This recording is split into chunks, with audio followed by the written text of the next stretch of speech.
ہمیں یہ بتایا گیا کہ جو اس پیالے کو لے کر آئے گا اسے پورے ایک اونٹ کے برابر راشن ملے گا۔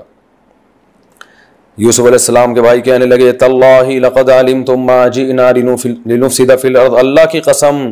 آپ لوگ جانتے ہیں کہ ہم زمین میں فساد مچانے نہیں آئے، وما کننا سارقین، اور ہم چور نہیں ہیں۔ قالوا فما جزاؤہ ان کنتم صادقین، وہ کہنے لگے اچھا اگر ان کنتم کاذبین، اگر جھوٹے ہو تو بدلہ کیا ہے؟ قالوا جزاؤہ من وجد فی رحلہ فہو جزاؤہ، کہنے لگے جس کے سامان میں سے وہ پیالہ نکل آئے اسی کو رکھ لو۔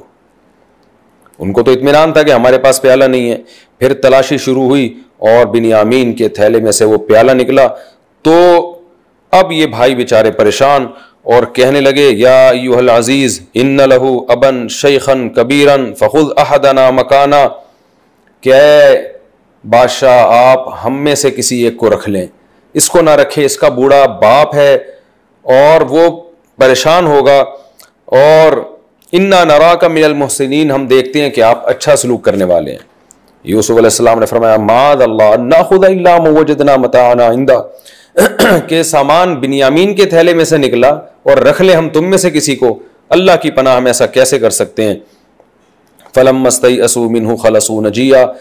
جب یہ بھائی زور لگا کر خاموش ہو مایوس ہو گئے کہ یہ تو یوسف علیہ السلام تو بنیامین کو دینے کے لیے تیار نہیں ہے، قال کبیرهم، بڑے بھائی نے کہا سب چھوٹوں کو جمع کر کے، الم تعلموا ان اباکم قد اخذ علیکم موثقا من اللہ، کیا تمہیں پتہ نہیں ہے تمہارے باپ نے کتنے مضبوط عہد لیے تھے کہ تم ہر قیمت پہ بنیامین کو واپس لے کر آؤ گے، اور تم نے یوسف کے ساتھ بھی جو پہلے زیادتی کی ہے اس کو بھی سوچو۔ فلن ابرح الارض، اب میرے اندر تو ہمت نہیں ہے یہاں سے واپس جانے کی، جب تک میرا باپ مجھے اجازت نہیں دے گا یا اللہ مجھے موت دے کے یہیں ختم نہیں کر دے گا، میں واپس نہیں جاؤں گا۔ ارجعوا الی ابیکم، اپنے والد کے پاس جا کے کہو یا ابانا ان ابنک سرق، اے ہمارے ابو، ہمارے والد، اے ہمارے والد، آپ کے بیٹے نے چوری کی ہے اور ہم تو وہی بتا رہے ہیں جو ہم نے دیکھا ہے۔ واسأل القریۃ التی کنا فیہا، اس بستی سے پوچھیں جو جس میں ہم تھے، اور ان لشکر والوں سے پوچھیں، قافلوں سے پوچھیں جو ہمارے ساتھ مصر گئے تھے۔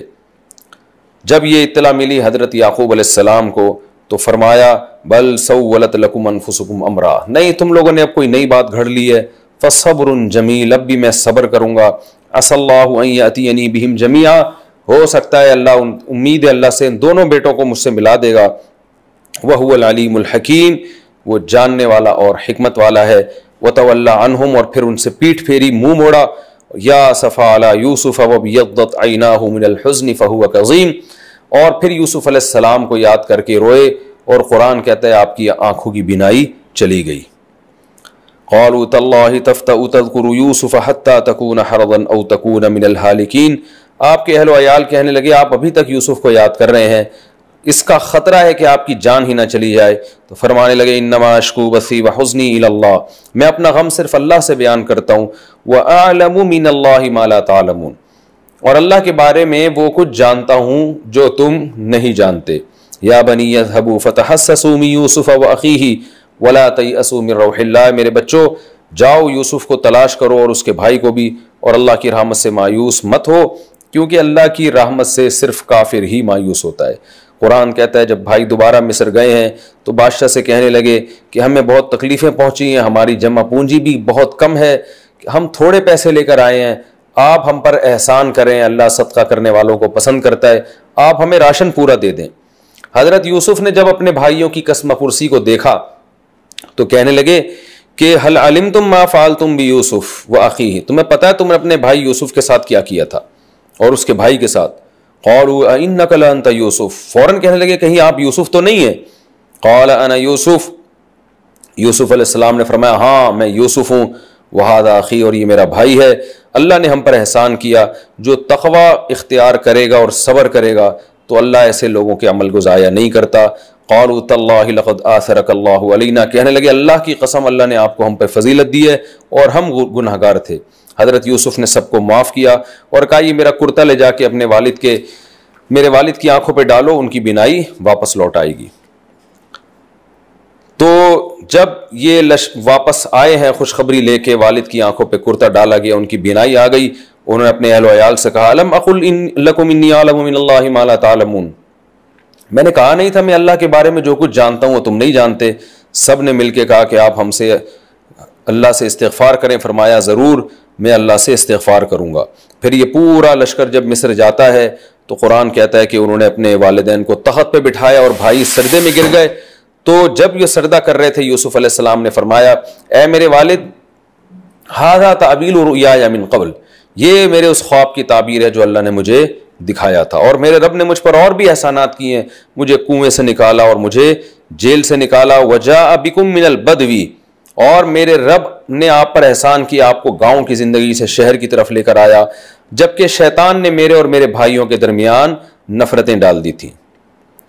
پھر یوسف علیہ السلام نے دعائیں مانگی۔ اس کے بعد سورہ یوسف کو اللہ نے ختم کیا ان آیات پر، لقد کان فی قصصہم عبرۃ لأولی الالباب، ان واقعات میں عقل مندوں کے لیے عبرت کی باتیں ہیں، اور یہ ایسے واقعات نہیں ہیں جو گھڑ لیے ہیں محمد صلی اللہ علیہ وسلم نے، ولکن تصدیق الذی بین یدیہ، لیکن یہ کتاب ان واقعات کو سنا کے ان کتابوں کی تصدیق کر رہی ہے جو اس سے پہلے گزر چکی ہیں، یعنی تورات اور انجیل۔ تورات اور انجیل میں بھی اللہ نے ان واقعات کو بیان کیا، اور یہ قرآن انہی کتابوں کی تصدیق کر رہا ہے۔ اس کے بعد سورہ رعد ہے، اللہ نے سورہ رعد میں اپنی قدرت کو بیان کیا، وَهُوَ الَّذِي مَدَّ الْأَرْضَ، اس اللہ نے زمین کو پھیلایا اور کیسے اس نے طرح طرح کے پھل پیدا کیے، زمین کے مختلف ٹکڑے پیدا کیے، اس میں کیسی کھیتیاں پیدا کی ہیں، ایک ہی پانی مختلف کھیتیوں کو پلایا جا رہا ہے اور کیسے طرح طرح کے پھل پیدا ہو رہے ہیں اس سے۔ پھر اللہ نے یہ بھی فرمایا کہ تعجب کرنے کی چیز یہ نہیں ہے کہ اللہ مردوں کو کیسے زندہ کرے گا، بلکہ تعجب اس پہ ہونا چاہیے کہ جس خدا نے انسان کو پانی سے بنایا اس خدا کے بارے میں یہ اعتراض کر رہے ہیں کہ اذا كنا ترابا انا لفی خلق جدید، بھلا مٹی ہو گئے تو دوبارہ کہاں سے ہم زندہ ہوں گے۔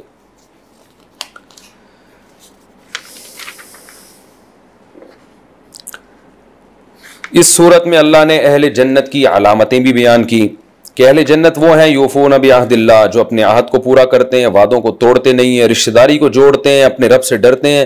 اور صبر سے کام لیتے ہیں، نماز قائم کرتے ہیں، دن اور رات اللہ کی راہ میں خرچ کرتے ہیں اور برائی کو ختم کرتے ہیں نیکی کے ذریعے۔ ان کے لیے جنت کے باغات ہیں اور فرشتے ان پر چاروں طرف سے سلام پیش کریں گے۔ اور اس کے برعکس اہل جہنم کون ہیں؟ جو عہد کو توڑتے ہیں اور رشتہ داری کو توڑتے ہیں، زمین میں فساد مچاتے ہیں، اور ان لوگوں کے لیے اللہ کی طرف سے لعنت اور برا ٹھکانہ ہے۔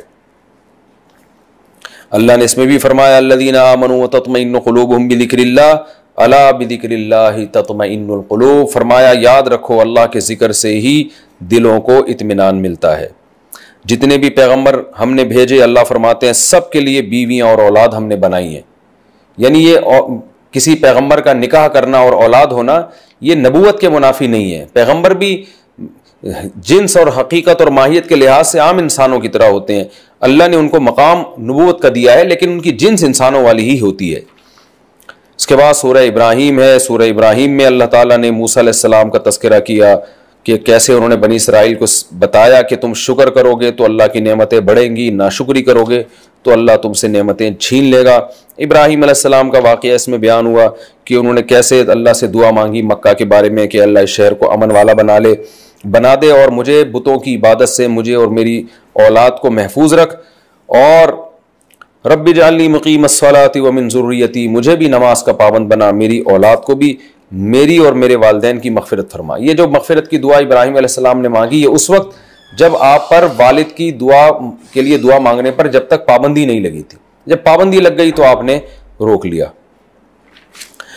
یہ اس پارے کا کچھ خلاصہ تھا۔